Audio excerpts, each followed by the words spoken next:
guys, it's Danae. I'm here today with the 10 influential books tag, and it's not a tag in the sense that there's questions to answer, but pretty much it's just your top 10 books that have influenced you the most, and you're just meant not to think about it too much and not to give too much explanation. I do have a little bit of explanation for each book as to why it was influential, but unfortunately all the books on my list I don't have. They're either books that I don't currently own anymore, or they are books that are at my mom's house. So I don't have them to show you, but I will put pictures in over here as I'm talking about them. Okay, these really aren't in any particular order. The first one is Bridge to Terabithia. I think I read this when I was about 10. I read it over the summer, and I just remember sitting on the beach on vacation, finishing it, like sobbing. It was so good. It was just one of those stories that have always stuck with me, and it has been in my top 5 favorite books since I was 10 years old. So for the last 20 years, just absolutely loved it. And I love books that make me cry, and especially when I was younger, I loved books that were sad. The next book is The Giver by Lois Lowry. I read this book when I was in 6th grade, so 11 or 12-ish. It was the first dystopian book I ever read. It was probably I feel like it was the first one written, or at least first popular one that was written.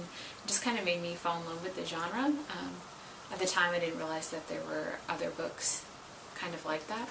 And I loved it. I loved that it was like this completely different, crazy world. And so, you know, as I started to hear about books like The Hunger Games and Divergent and all these other books that are dystopian in nature, over the last, 5 or 6 years, I've just kind of rekindled my love for The Giver and appreciate just how much that book, instilled a love for that genre in me. The next one is going to be no surprise to anyone who's a book reader, and it is the Harry Potter series. How could you do 10 influential books and not include that? They're so good. I first read the first one when I was in 10th grade. It had been out for a couple of years, I think, because the third one had just come out when I read the first one. And they're just, y'all know, they're just great books, and they just kind of made me want to read and not feel bad about reading books that were intended to be for people, for children, or when I was a teenager, or now for teenagers, now that I'm an adult. The next is The Sisterhood of the Traveling Pants.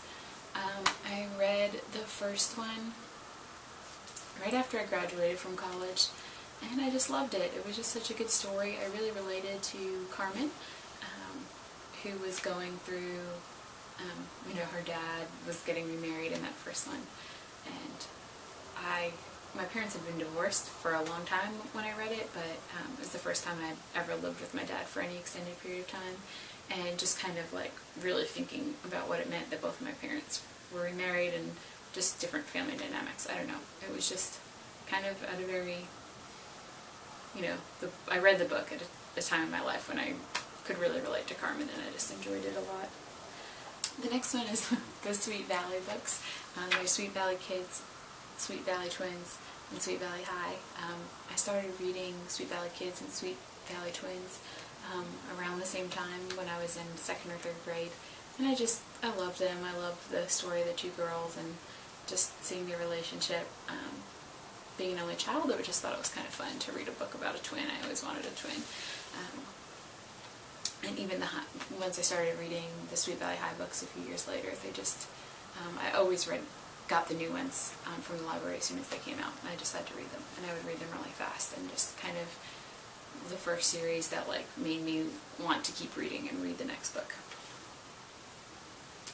The next one is Evening Class by Maeve Binchy. She is one of my favorite authors, if not my absolute favorite author. I love her. I love all of her books, but Evening Class by far is my favorite. It's just a book where each chapter is told from the perspective of a different character, and just seeing how all their lives are intertwined, and it's so beautifully planned out and written about how each person knows someone related to someone else, and they just are kind of all happen to be connected by this class. Number 7 is I Am the Cheese by Robert Cormier.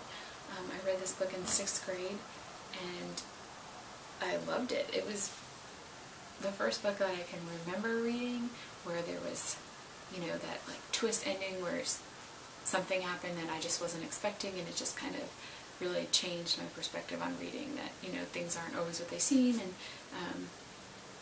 just like that suspense and that how a book can totally blow your mind at the end, and that was my first experience with that, and it's still one of my favorite books to this day. Okay. Number 8 is Angels and Demons by Dan Brown. That one and Da Vinci Code, although I read Angels and Demons first, so it kind of had more of an impact. Just kind of opened my eyes to that, the genre of, like mystery, and you don't really know what's happening, and things aren't always as they seem, and just what's the word? Kind of like conspiracy, or not conspiracy, like corruption in different places, and how, people can totally appear one way and be a different way, and trying to figure it all out while reading and going on this journey with this character, and just really, really enjoyed that book. Number 9 is Dogger.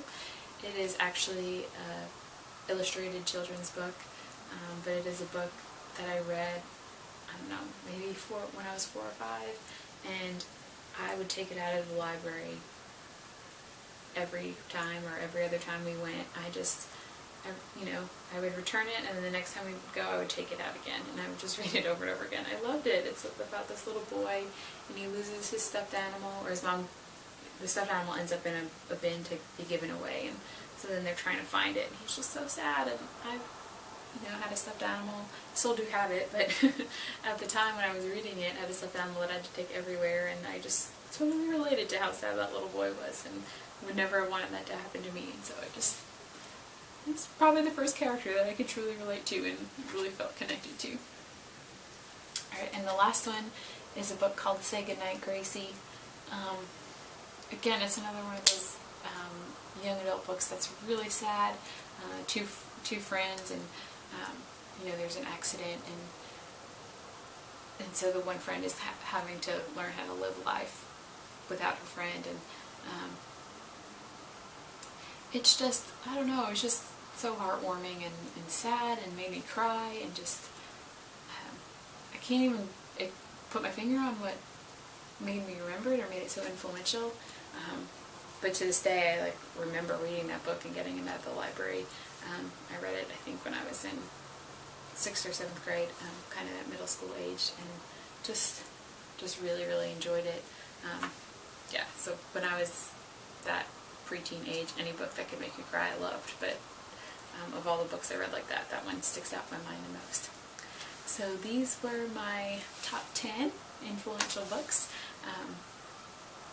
And I hope you enjoyed this. I'd love to see your top 10 books, so leave them in the comments below, or feel free to make a video and link it so I could see them. I would love to find out what your top 10 books are. Be sure to give this video a big thumbs up if you enjoyed it, and I will see you in my next video. Bye!